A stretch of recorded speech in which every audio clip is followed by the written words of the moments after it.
Can you hear me? Test, test, test, test. Hope that's loud enough. Not sure. Okay, today we're going to talk a little bit about, well, first of all, we're going to do chapter 7 in this green book here, book 3. Chapter 7, book 3, chapter 7, page 70. Looks like this, actually. I have it right here. I didn't really, they're probably just busy. We're going to cover this.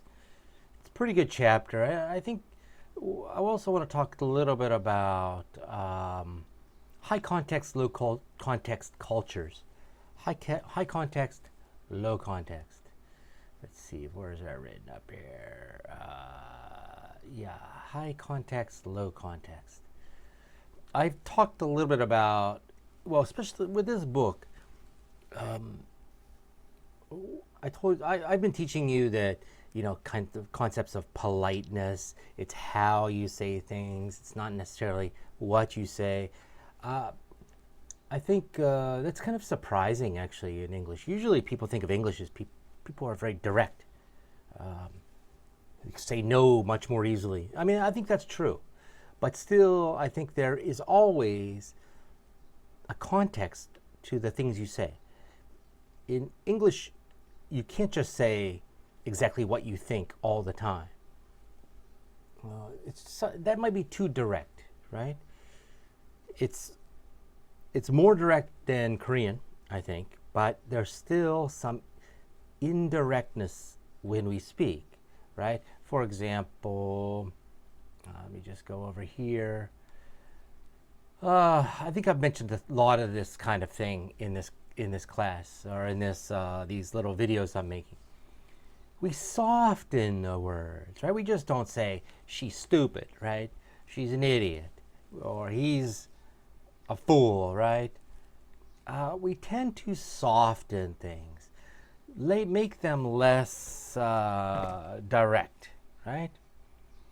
A little bit more flexibility involved. I don't want to sound like a person who judges people too strongly. Here's an example. It's weird. It's weird, right? It's kind of weird. So here he softens it, right? This is part of the phrase here, right? Yeah, it's kind of weird. Sometimes they say hello, and other times they sort of ignore me. Sort of ignore me, right? Maybe they're just a little shy.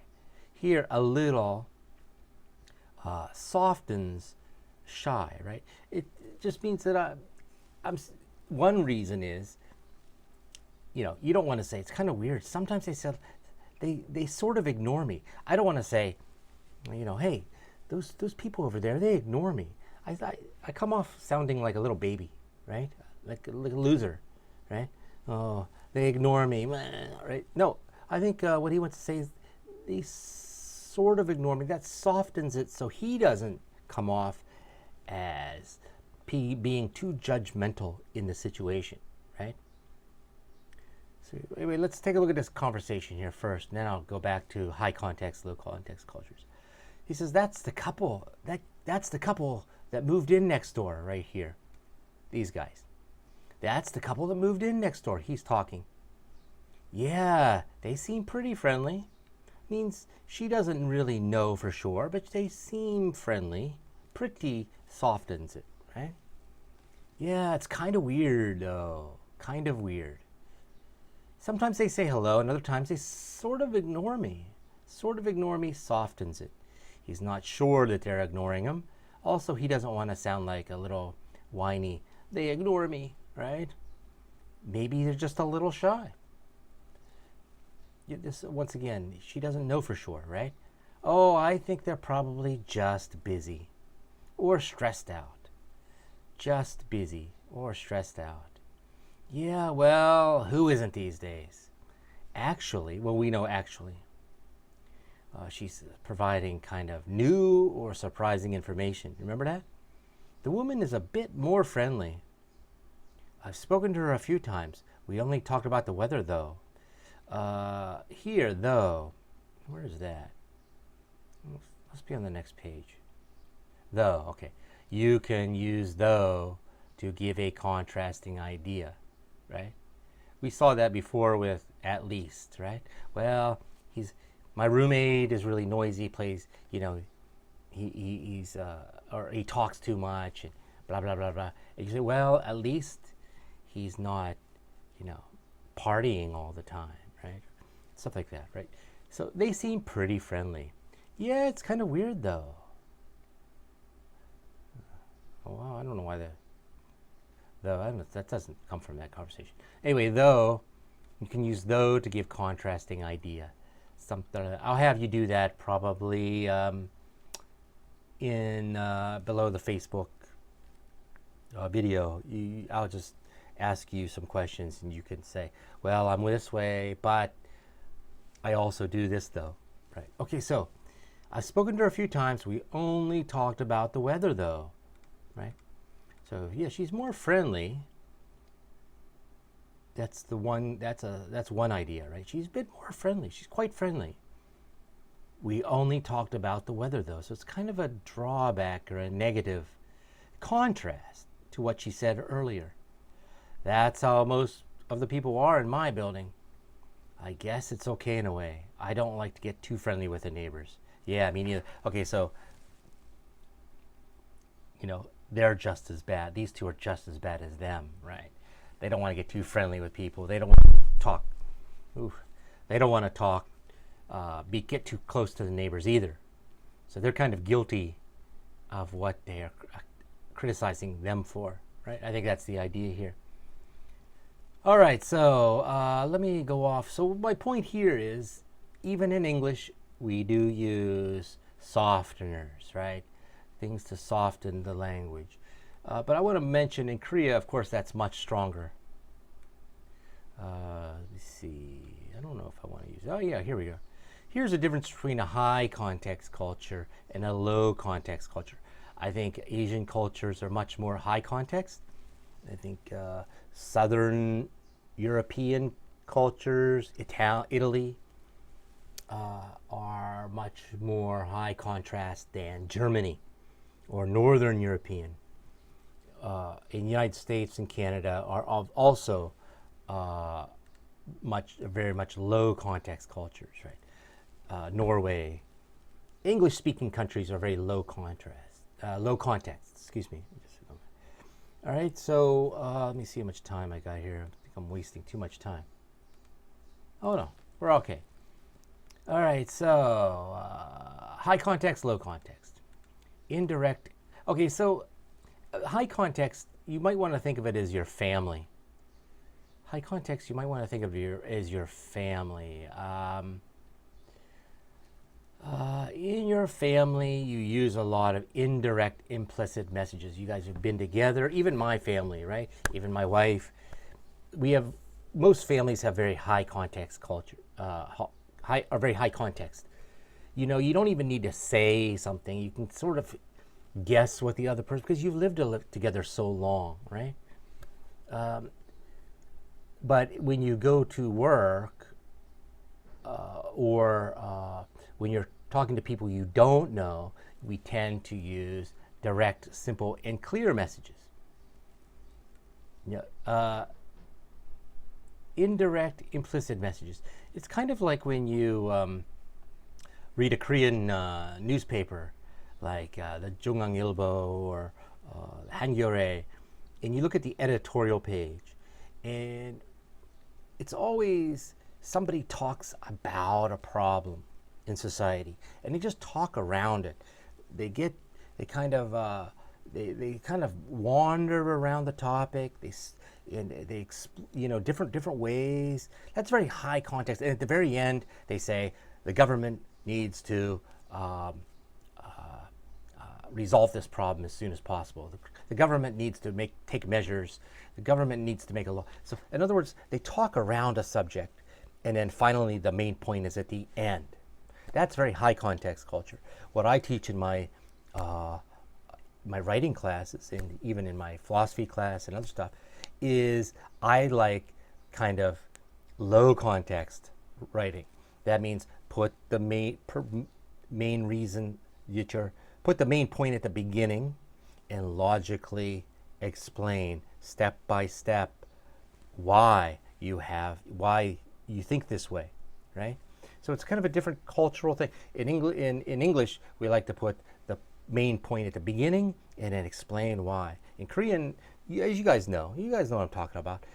People wander around a topic, and then at the end, I see this with statements of purposes. When people want to go to graduate school, you have to tell your purpose, and it's all like, well, I was born here, and I did this, and in the end, I want to study hotel in your university. Right? But that's kind of the wrong way to do it. When you're trying to impress a Westerner, you would use low context. You would put the main point at the beginning, and then explain why, rationally and logically, why you want to do this, why that is your goal, right? So, yeah. All right. So, yeah, like I said, just think of your family. All families are high context, right? You don't actually have to say things. You can kind of guess what people are thinking. There's a lot more nunchi, right? I use that here. There's a lot more nunchi in Korean than there is in English. Okay, how about this one? Polychronic, monochronic. These are kind of big words. Time, the sense of time. Let me come back to that. Here, once again, high use of nonverbal communication. That's nunchi, nonverbal communication. In English has low. Low. I don't mean we don't use any. We do use it, right? We do have nonverbal communication. I just was talking about that, right? With kind of, right? How you say something, the tone of voice, right? English is much more direct, right? Northern Europeans are much more direct than, say, Italians, right? Low reliance on written communication. Yes, I remember when I came to Korea, I was really surprised at how I was signed a contract with some university 25 years ago, almost 25 years ago, 24 years ago. And I signed a contract, and it would change, right? They would say, okay, now you got to do this. And I'm like, well, what about my contract? You know, it created a little bit of culture gap, right? Using intuition and feelings to make decisions, right? Western culture, especially Northern and Western Europe, and the United States, rely on facts and evidence for decisions. We talked about long-term relationships. The time thing is interesting. Polychronic means time is something less like this. Relationships are more important than schedules. Schedules are very important. Schedules are more important than relationships. This is kind of similar, right? Time. So, for example, I used to have a Canadian friend who would say, hey, Dave, call me up, Dave. You want to go to this bar in Apgujeong? S-Bar. I remember the S-Bar in Apgujeong back in the early 2000s. It was kind of a hip place to go. And let's go. And okay. So I'd go, and he'd invite other people. And we'd be drinking a couple beers, right? Whatever. He didn't drink. He just drank Cokes, whatever. But he was hanging out with us, blah, blah, blah. And then suddenly, boom, he'd say, David, I got to go. I have another appointment. That's even for me. I mean, I was just kind of blown away that he used to do that, right? For him, schedules are more important than the relationship. In Korean style, and for me too, you go drinking, or you meet somebody, you roll with it. You don't have a set schedule. I'm meeting this person, this person, this person, this person. I think that's what also this means with polychronic and monochronic. Westerners have a very, time is divided. You know, we kill time. Time is an object, right? For Korean culture, things are very flexible and changeable, and you go with the flow, right? They say Korean time, right? We know that, Korean time. That's polychronic. Chronic means, I think it's spelled wrong though. I never wrote that here. This is from the internet here. It's polychronic, Chronic. Monochronic, yeah. So Westerners see times differently. Strong distinction between the in-group and out-group. Boy, isn't that the case, huh? I was surprised. I worked in Yoido for about 14 years for a small business corporation. I edited their PowerPoints and any kind of letters, emails, whatever they were writing, contracts in English. I used to edit those for them, and I was a part-timer, right? I only worked mostly by email, or I'd go in once a week, and so we could discuss what needs to be done. And I did this for like 14 years, So from my point of view, I was kind of part of the team. I'd worked there for 14 years, longer than most other people in that company, Yet they always viewed me as not on the inside. And I think you see this also in Korea too. When somebody announces they're going to quit a company, suddenly they become outsider, right? Suddenly, boom, you're no longer one of us, right? There's a kind of a weird distinction. I still haven't, about that part-timer, full-timer distinction that people make, I think, strongly in Korea. So when I'm at Sejong, a couple years ago, I remember they brought in a bunch of part-time teachers, and I, I made sure they weren't even given desks, right? They had to just bring their stuff to school and just go to class, stuff. So what I would do is I would go to a couple of them and give them a couple shelves in my office, and they could use my office when I wasn't around, or we could both, if I think, I found a couple people that were there on different days than me, right? So I let them, use my desk when I wasn't around. I didn't want them to feel that they were outsiders, right? So I guess I was being more flexible and open. So anyway, that's high context, low context cultures. It's really interesting to read about. Anyway, that explains why there's a lot more nunchi and a lot more, subtlety in the message, the way a message is said, than what is being said. And we just talked about that here. Okay, so here's another one. Let me see.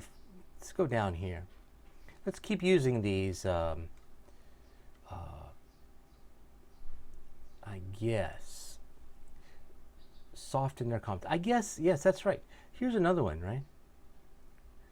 Yeah, it's kind of weird. I guess. Where does she say it?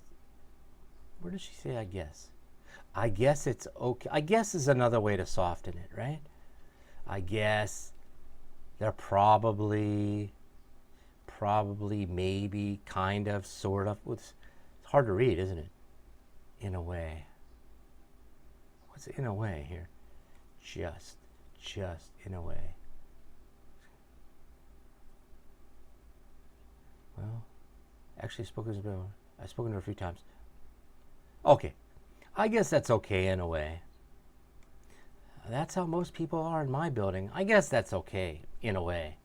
Okay, so in a way is another way of softening, right?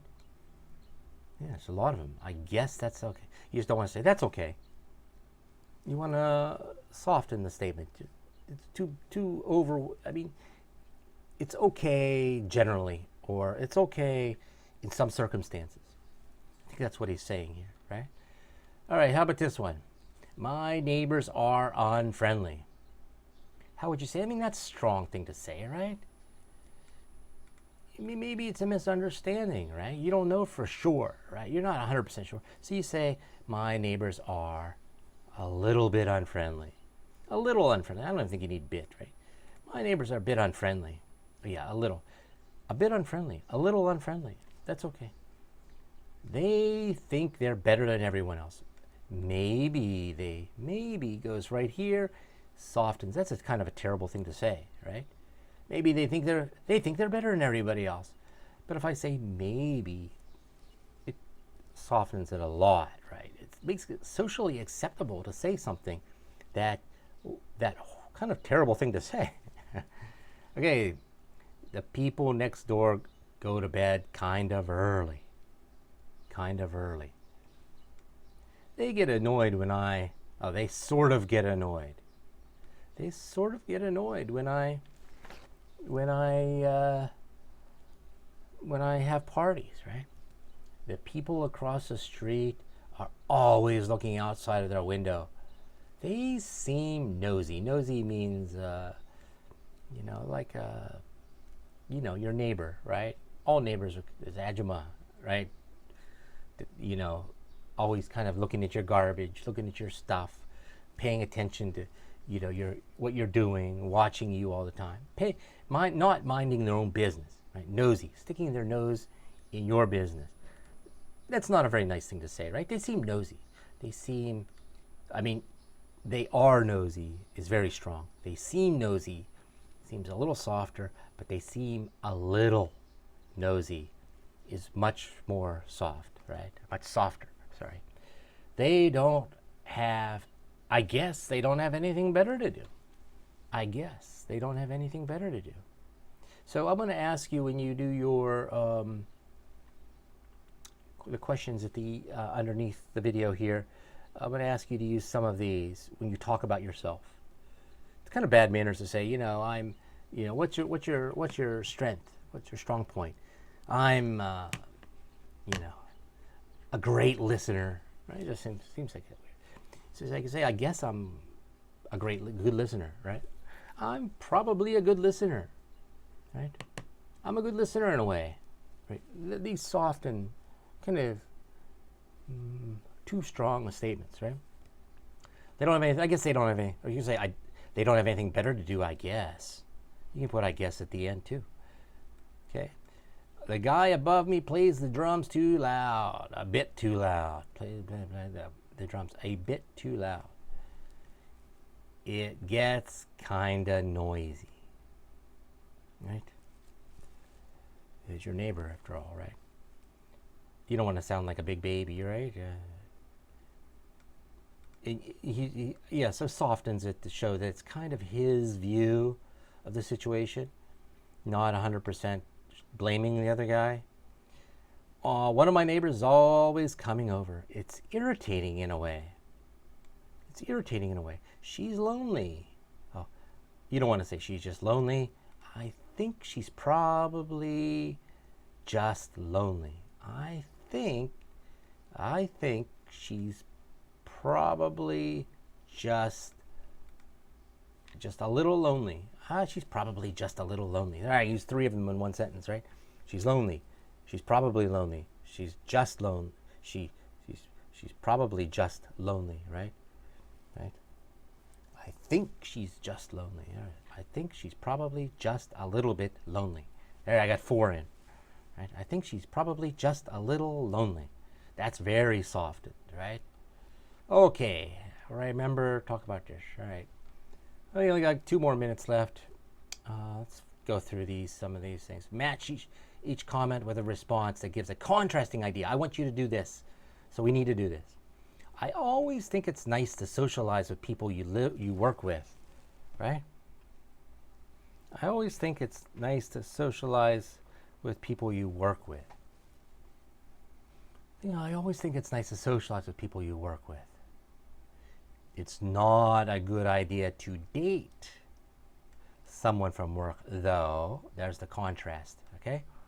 To date. Dating is a different story, right? You should go to Huishik. Huishik is another example of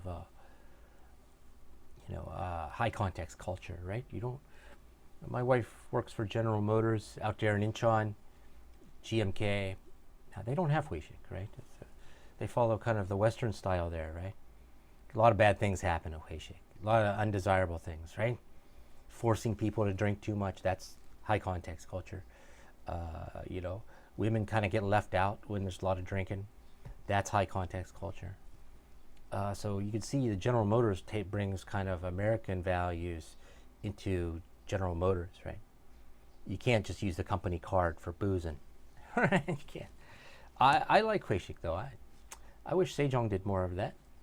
Okay, I find I go out with friends almost every night. That's cool. What's the answer here? It's good to spend some time at home, though. It's contrast, right? Though. I try not to get too friendly with my neighbors, right? It's important to get along with them, though. You got to get along with them. That's kind of, yeah, that's good. That's good advice. You don't want to piss off people, you know, your neighbors, right? If you're gonna make somebody hate you, make sure it's somebody on the other side of the city, right? I enjoy making new friends all the time. What's the answer here? You shouldn't forget about your old friends, however, right? However. You shouldn't forget about your old friends. I spend most of my free time at home by myself. It's not good to spend too much time alone, right? There you go. So, though. All right, so anyway, we're running out of time. I didn't want to go so long. Sorry for the long lecture on high context, low context cultures, but I think that explains a little bit what's going on here. Even Western cultures use some context, right? Nobody is context-less culture, right? There's always a little bit of context, subtleties in the way you say things that makes a big difference in what you're trying to say. Okay, anyway, we got one more video next week and we're all done. Finally. Take it easy.